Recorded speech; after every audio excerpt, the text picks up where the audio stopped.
자, 그래서 결국 망했죠. 포로로 가죠. 되게 낙담해요. 절망해요. 왜 하나님이 이스라엘을 멸망하셨는가? 왜 예루살렘이 불침항모라고 믿었는데 왜 다윗 왕조의 그 약속이 모든 것들이 다 무너졌다는 그런 절망감, 좌절감에 빠지거든요. 그죠? 이게 바벨론이에요. 그리고 옛날에는 되게 단순해요. A라는 신을 믿는 민족이 있고 B라는 신을 믿는 민족이 있어요. 두 나라가 서로 싸워요. 그러면 어느 신이 진짜 신이에요? 참 신이에요? 이기는 쪽이. 그럴 거 아니에요, 논리가. 그런 그 흑백 논리에 있죠. 이기는 쪽이 무조건 참신이에요. 그럼 지는 쪽은 무조건 그 신을 버려버려요. 그리고 그냥 거기 노예가 되든 뭐가 되든 그 신을 섬겨요. 근데 야훼를 믿는, 여호와 하나님을 믿는 이스라엘 백성이 졌어요. 끌려갔어요. 그리고 그 어마어마한 그 바벨론 대신전과 그 왕궁과 이런 것들을 보고 어떻게 돼요? 기가 확 죽어버려요. 촌에 살다가 서울에 와가지고 몇십 층짜리 건물을 보면 기가 확 죽는 거죠. 그죠? 기가 확 죽어버려요. 그러니까 그 동네에서는 자기가 떵떵거리면서 뭐 제일 이쁘다, 제일 힘세다 뭐 이랬는데 거기 가보니까 아무것도 아닌 거거든. 그리고 졌잖아요. 그러니까 여호와 하나님에 대한 이 믿음이 그냥 와르르 무너지는 거예요. 와르르. 그 속에서 이스라엘 사람들은 그럼에도 불구하고 좌절하지 않고 절망하지 않아요. 뭘로 버텨요? 거기서. 시온 그걸로 버티진 않고, 물론 돌아갈 거다, 돌아올 거다라고 하는 이사야의 그 예언, 이건 이제 믿죠. 그리고 나중에 다시 지을 거라는 건 믿어요. 그러나 시온 신학은 이미 배신했어요, 자기를. 뭐 배신했다기보다 자기들이 잘못한 거긴 하죠. 그리고 기본적인 인식은 우리의 죄 때문에 우리가 지금 이렇게 됐다는 인식을 가져요. 우리가 죄를 지어서 하나님이 우리를 심판했다는 생각을 일단 갖고요. 그 다음에 여기에 왔음에도 불구하고 그들이 하나님 여호와 신앙을 버리지 않아요. 그건 대단한 거죠. 버리지 않고 자기 정체성을 지키기를 노력해요. 자, 그러면서 예를 들어서 뭐가 중요해지냐면 안식일. 이스라엘에 있을 때는 개나 소나 다 쉬었어요, 안식일에. 근데 거기 와서는 이제 안식일을 지키느냐 안 지키느냐가 정말로 신앙이 있느냐 없느냐를 구별하는 바로메타가 돼요. 그러니까 안식일은 처음부터 중요했지만 바벨론으로 가서 더 중요해져요. 저 사람이 진짜 여호와 신앙을 믿느냐 안 믿느냐. 그 다음에 또 뭐가 중요했냐면 예를 들면 겉으로 드러나는 것. 저 사람이 할례를 하느냐 안 하느냐가 더 중요해져요. 본토에 있을 때는 그냥 낳은 지 8일 만에 다 할례를 해버렸어요, 부모가. 그러니까 그냥 자동이에요. 근데 여기 와서는 그 집안이 할례를 시키느냐 안 시키느냐가 그 집안이 정말로 여호와 하나님을 제대로 믿느냐 안 믿느냐 뭐 이런 것들. 그리고 하나님께서 하셨던 말씀, 그리고 하나님께서 주셨던 그 율법들을 여기서 어떻게 하냐면 소중히 모으기 시작해요. 이걸로 버텨요. 소중히 모으면서 그 전승이라 그래요. 그 전승들을 소중히 모으면서 그 바벨론 포로 때 거의 구약의 많은 부분들이 그래서 이렇게 모여지기 시작해요. 자, 그리고는 이제 돌아오죠. 그리고 이제 또 깨달은 게 뭐냐면 왜 우리가 고통을 받느냐.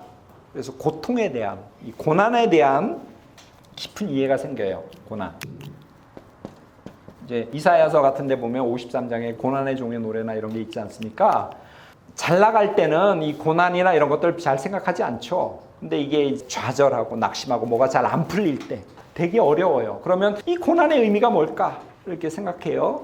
그러면서 이사야서나 이런 걸 통해서 깨달은 건 뭐예요? 이 고난이 물론 우리의 죄 때문이기도 하지만 이 세상을 위해서 우리가 대신 고난을 당한다는 생각을 갖게 돼요. 되게 차원이 높은 거예요.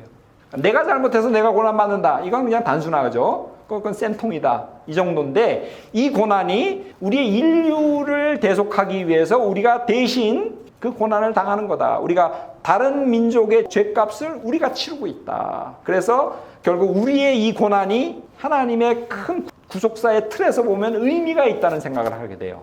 되게 고차원적인 겁니다. 이게 결국 어디로 이어져요? 예수 그리스도의 대속적 고난의 사고로 이어져요. 굉장히 중요해요. 아플수록 성숙한다 이런 말 있지 않습니까? 이 속에서 굉장히 중요한 신학적인 그 모티브를 그리고 이제 그것들을 이제 발전시켜요. 대신 고난을 당한다고 하는 생각을 가졌고요. 자, 그리고 이제 돌아오죠.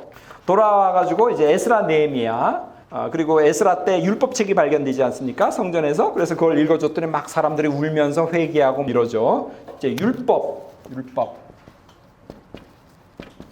이것이 강화되기 시작해요. 그래서 여기서는 누가 다스립니까? 왕이 없잖아요. 제사장이 다스리죠. 그래서 제사장 왕국이 됩니다. 쉽게 말하면 제정일치 시대죠. 제사장이 다스리고 일반 국가가 없고 헌법이나 법이 없기 때문에 뭘로 다스려요? 율법이 그리고 이게 세분화됩니다. 세분화되면서 일거수일투족 모든 사람의 삶들을 규제하고 또 조율하고 하면서 제사장 왕국이 되죠. 에스라 느헤미야 때. 그러면서 율법이 점점 중요해집니다. 자, 그래서 아까 아브라함 할 때 뭐라 그랬습니까? 약속이라 그랬죠. 약속이라 그랬죠.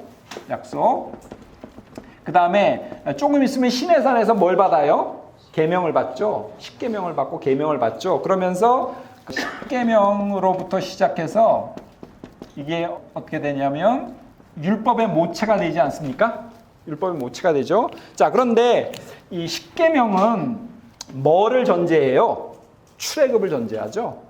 출애굽을 전제해요. 건져주고 나서 구원해주고 나서 계명을 주죠. 그러면서 나는 이런 사람이야. 내가 너희를 구원했어. 너희 조상들에게 했던 약속을 내가 잊지 않고 너희들의 그 울부짖음과 고통과 이거를 내가 들고 내가 너희한테 개입해 들어와서 모세를 보내서 내가 너희를 구원해 주신 그 바로 여호와 하나님이야. 자, 나랑 같이 관계를 맺고 너희들이 계속 내 백성이 될래 안 될래? 그러니까 건져주신 하나님의 은혜에 감사해서 백성들은 자발적으로 뭐라 그랬어요? 우리는 당신의 백성이 되겠습니다 라고 했죠. 그럴 때 구체적으로 뭔가 있어야 될 거 아니에요. 밑도 끝도 없이 무조건 당신의 백성이 되겠습니다 그러면 행동 지침 같은 게 있어야 될 거 아닙니까? 그래서 뭘 주신 거예요? 십계명을 주신 거거든요. 그러니까 십계명은 조건은 아니에요. 그죠? 왜? 이 출애굽이라고 하는 구원 사건이잖아요. 이 구원 사건에 감사해서 그 하나님을 우리가 정말로 구체적으로 섬기겠다고 하는 뭐랄까 실행, 실천 지침이라 그럴까 그런 거죠. 이걸 지켜야지만 구원받는 건 아니에요. 그런 하나님을 계속 섬기기 위한 하나의 어떤 그 실천적인 근거라 그럴까요? 그런 거죠. 시행세칙 같은 거예요. 그리고 이건 당연히 지키겠습니다라고 기꺼이 그 사람들이 받아들이는 겁니다. 조건이 그렇게 붙지 않는 거예요. 감지덕지에서 그래 우리가 이걸 하면 10가지밖에 안 주셨잖아요. 이걸 하면 하나님의 백성이 되고 하나님과 동행한다니 얼마나 감사하냐. 쉽게 말하면 길을 갈 때 뭔가 안내 표지판이 있어야 될 거 아니에요. 하나님과 동행하는 그 구원의 길을 갈 때 안내 표지판 같은 역할을 하는 거예요. 이걸 지켜야지만 구원받는 게 아니에요. 그러나 이게 어쨌거나 지키긴 지켜야 되는 거잖아요. 이율배반적인 말인가요? 이거는 지금 뒤에 얘기를 하려고 하는 거예요. 그러니까 안내 표지판 같은 거예요. 길 안내. 내비게이션을 켜야 될 거 아니에요. 어디로 가라 이리로 가라. 그래야 그 목적지까지 갈 거 아닙니까? 그러니까 내비게이션을 켜는 걸 부담스러워하는 사람은 없잖아요. 그걸 켜야지만 우리가 목적지까지 가지 않습니까? 그리고 구원해 주신 그 하나님께 감사해서 기꺼이 내비게이션을 켜고 가는 겁니다. 그 정도였는데 이제 세월이 점점 지나면서 어떻게 돼요? 이 하나님의 구원의 이 체험은 점점 희미해지는 겁니다. 그런 거잖아요, 원래. 처음 결혼할 때 그거는 이제 희미해지고 삶이 생활이 되는 거지 않습니까?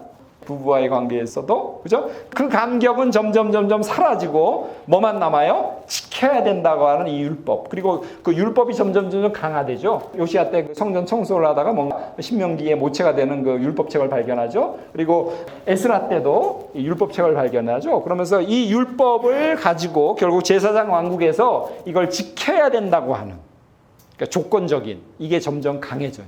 지금 크게 두 가지 흐름이 있다는 거. 약속. 그죠? 그건 그냥 무조건적이에요. 그리고 그게 어디서 나타나요? 출애굽 때 나타나죠. 그러면서 뭐 길 안내 표지판으로 동행하기 위한 내비게이션 같은 그런 역할로 뭐가 들어와요? 십계명이 들어와요. 그런데 역사가 점점 흐르면서 뭐가 남아요? 그 약속과 구원에 대한 그 감격은 점점 희미해지고 이제 율법이 점점 구체적으로 그리고 더 강화돼서 확대되어 가지고 나타나죠. 그게 거의 정점에 이르는 게 뭐예요? 에스라 느헤미야 때. 그래서 제사장 왕국으로 가면서 율법이 점점 강화되는 그런 역사의 흐름이다라는 거 기억하시고요. 자, 이제 마지막. 그래서 초기 유대교가 형성됩니다. 그 속에서. 결국 초기 유대교라는 건 예수님 시대를 생각하시면 돼요. 예수님 시대를 생각하면 되죠.